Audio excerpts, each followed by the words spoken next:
Communist கட்சி திமுகவிடம் அடிமை சாசனம் எழுதி கொடுத்து விட்டது என்ற ஒரு குற்றச்சாட்டை இபிஎஸ் முன்வைத்திருக்கிறார். இது தொடர்பான கருத்துக்களை பகிர்ந்து கொள்வதற்காக மூத்த பத்திரிகையாளர் திரு தராசு ஷியாம் அவர்கள் நம்மோடு இணைந்திருக்கிறார். அவரிடம் பேசலாம். சார் வணக்கம். கம்யூனிஸ்ட் கட்சிகள் மீது இப்படி ஒரு குற்றச்சாட்டை முன் வச்சிருக்கார். திமுகவிடம் பணம் வாங்கியிருக்கிறார்கள் என்ற ஒரு குற்றச்சாட்டு முன்வைக்கப்பட்டிருக்கு. இது குறித்து உங்களுடைய முதல் கட்ட பார்வை. இபிஎஸ் அவர்கள் முன்பு குறிப்பிட்ட அந்த பிரம்மாண்ட கட்சி வரிசையிலே இப்போது கம்யூனிஸ்ட் கட்சி இல்லை என்று ஆகிவிட்டது.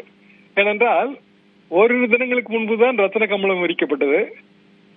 இப்போது அது அடிமை சாசனமாக மாறி இருக்கிறது. அப்படி என்றால் இனிமேல் கம்யூனிஸ்டுகள் வரப்போவதில்லை, அதிமுக கூட்டணிக்கு வரப்போவதில்லை. ஏற்கனவே அவர்கள் பிஜேபி இருப்பதில் வர மாட்டார்கள்.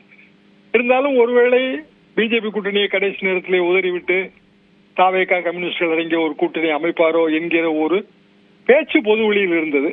அது இப்போது இல்லை என்றாகிவிட்டது.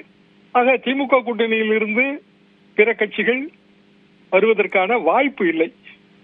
அதிமுக கூட்டணி என்பது அதிமுக பாரதிய ஜனதா கூட்டணி தான் இப்போதைக்கு.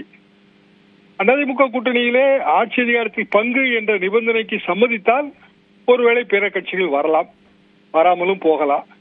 எது எப்படி இருந்தாலும் கூட்டணி பேச்சுவார்த்தை என்பது இன்றைய தேதிக்கு நடக்காது என்றுதான் நான் புரிந்து கொள்கிறேன். அதிமுக கூட்டணியை பொறுத்தவரையில் திமுக கூட்டணி ஏற்கனவே இருக்கிற கூட்டணி. எனவே புதிய கூட்டணி பேச்சுவார்த்தைகள் அங்கு இல்லை. தொகுதி பங்கீடு குறித்த ஏதாவது மனக்குறைகள் இருக்கலாம். முதலமைச்சர் முன்பின்னாக அதை சரி செய்யலாம். அது நமக்கு இப்போது தெரியாது. தேர்தல் நெருக்கத்தில் தான் அது தெரிய வரும்.